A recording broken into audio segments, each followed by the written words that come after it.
Aleluya, Señor, aleluya,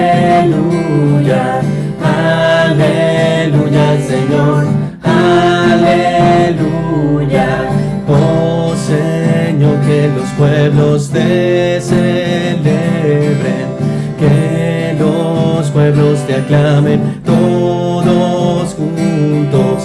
Aleluya, Señor, aleluya. Aleluya, Señor, aleluya.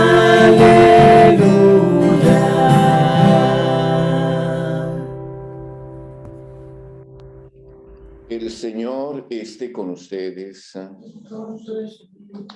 Proclamación del Santo Evangelio según San Marcos. Gloria a ti, Señor. En aquel tiempo Jesús y sus discípulos se dirigieron a las aldeas de Cesarea de Filipo. Por el camino preguntó a sus discípulos: ¿quién dice la gente que soy yo? Ellos le contestaron: unos Juan el Bautista, otros Elías, y otros uno de los profetas. Él les preguntó: ¿y vosotros quién decís que soy yo? Ellos le contestaron: tú eres el Mesías. Y les conminó que no hablaran a nadie acerca de esto. Y empezó a instruirlos: el Hijo del Hombre tiene que padecer mucho, ser reprobado por los ancianos, sumos sacerdotes y escribas, ser ejecutado y resucitar a los 3 días. Se lo explicaba con toda claridad. Entonces Pedro se lo llevó aparte y se puso a increparlo. Pero él se volvió y mirando a los discípulos increpó a Pedro: ponte detrás de mí, Satanás. Tú piensas como los hombres, no como Dios. Y llamando a la gente y a sus discípulos les dijo: si alguno quiere venir en pos de mí, que se niegue a sí mismo, tome su cruz y me siga. Porque quien quiera salvar su vida la perderá, pero el que pierda su vida por mí y por el Evangelio la salvará. Pues ¿de qué le sirve a un hombre ganar el mundo entero y perder su alma? Palabra del Señor. Podemos sentar un momento para rever nuestras lecturas del día de hoy. Vivimos en un mundo en donde se proclaman muchos dioses, es decir, damos nuestros sacrificios, nuestros esfuerzos a realidades que tal vez nos llaman a darlo porque queremos obtener eso que parece ser la felicidad y como que el suceso y la capacidad de algo que daría sentido a nuestra propia vida. Y entonces hacemos dioses a nuestra manera, según nuestro pensar, y fácilmente damos nuestra vida por ejemplo, la seguridad económica. Y sacrificamos absolutamente todo por ello, porque eso entra como en nuestra lógica humana. Como que nos parece que obtener una estructura económica firme, estable, merece todo, porque eso sería como aquello que solidificaría nuestra vida y le daría su tranquilidad y su espacio. Pero nos damos cuenta rápido que no es ciertamente eso que pensábamos. La felicidad no viene toda de allí. Hay algo que falta siempre. Y también podemos crecer haciendo dioses también, por ejemplo, el placer, como buscando una vida en la que no nos incomodemos, en la que tal vez podamos vivir tranquilamente y en la que cada uno pueda darse el gusto de lo que él quiere. Entonces pensamos en eso y damos sacrificios grandes. Es como si ofreciéramos nuestra vida a esos dioses que se hacen según nuestro pensar y nuestra manera de experimentar la vida. Podemos también sacrificar todo el tiempo para intentar como mantener una especie de estructura tal que sea capaz de solucionarnos todos los problemas de nuestra vida. Entonces vamos atrás de ciertas creencias que nos parece que van a intervenir en un momento dado para transformar esa enfermedad que estamos viviendo en un nuevo hombre tranquilo, calmo y sin dolor, sin el sufrimiento, sin el sacrificio que la vida misma nos exige en un momento dado. Yo no estoy diciendo que Dios no pueda hacer milagros, que Él pueda intervenir en un momento dado para transformar la naturaleza. Pero que es importante también no intentar construir dioses de acuerdo con nuestro pensamiento, con nuestra manera de ver. Eliminar de nuestra vida totalmente el sufrimiento o el sacrificio o el dolor humano. Es precisamente ahí en donde se encuentra este pasaje del Evangelio, en donde Jesús hace la gran pregunta: ¿y quién dice la gente que soy yo? La primera parte de la pregunta está ida para aquellos que escuchan hablar de Dios y entonces, ¿qué es lo que dicen de Jesús? Y esa es la primera cosa que llega a nuestra vida. Mucha gente que habla de Jesús y entonces nos hacemos más o menos una idea de lo que Él es. Pero la segunda pregunta va mucho más allá. ¿Y vosotros? Ya es una pregunta personal. ¿Y tú? ¿Quién dices que yo soy? Y es ahí donde interviene Pedro de una manera un tanto abrupta para responder esa pregunta en nombre de todos sus apóstoles. Tú eres el Mesías, el Hijo de Dios vivo. Y es ahí en donde aparece delante de Pedro algo importante a reconocer: Jesús como aquel que viene para salvar el mundo, para asumir en el mundo esa, digamos, acción de Dios que es capaz de salvar, de cambiar de rumbo aquello que está tal vez desviado, o de volver a la justicia, o de crear la fraternidad, o vivir en ese amor que es capaz de ayudarnos a comprender la fragilidad y a creer esa comunión. Pero después vemos a un Pedro que quiere como cambiar esa manera de amar, esa manera de salvar. Y entonces no entiende el hecho que Jesús está anunciando, que para llegar a transformar ese mundo va a tener que cargar sobre sus espaldas toda la fragilidad que existe, incluso sufrir en su propia vida la injusticia del mundo y llegar hasta morir en un acto de mostrar ese amor que nos tiene, llevando en su propio cuerpo nuestras heridas. Y este camino ya para Pedro se le hace un poco absurdo. Entonces, una imagen que nos muestra el pasaje es que Pedro llama a Jesús y lo pone aparte para como llamarle la atención.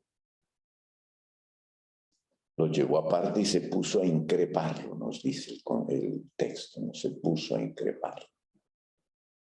Es decir, está intentando enseñar a Jesús cómo salvar el mundo.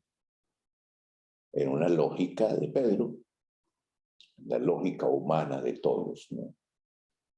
Muchos dirán cómo salvar el mundo de hoy. Si hay tanta injusticia, tanta dureza de corazón, tanta muerte, sufrimiento, dolor humano causado por los hombres mismos. Y es ahí precisamente en donde Jesús llama a Pedro y le dice: Pedro, apártate de mí, Satanás.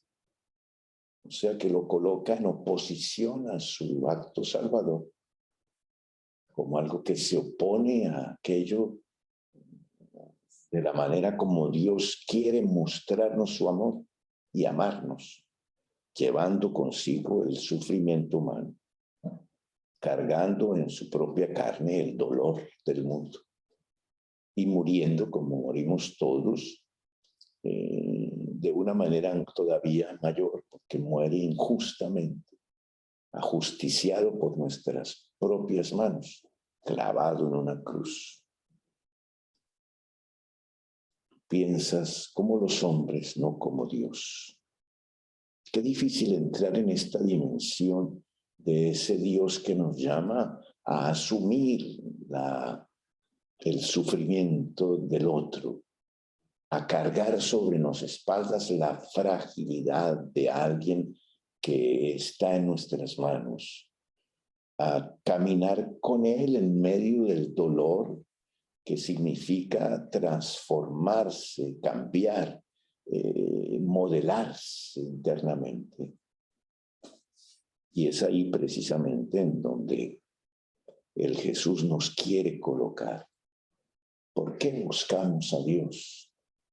¿Qué es lo que queremos de Él, no?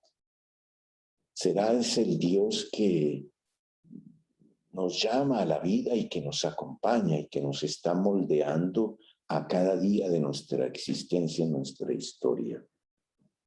Por eso, una de las cosas que le dice Jesús a Pedro después es: ponte detrás, detrás de mí, Satanás.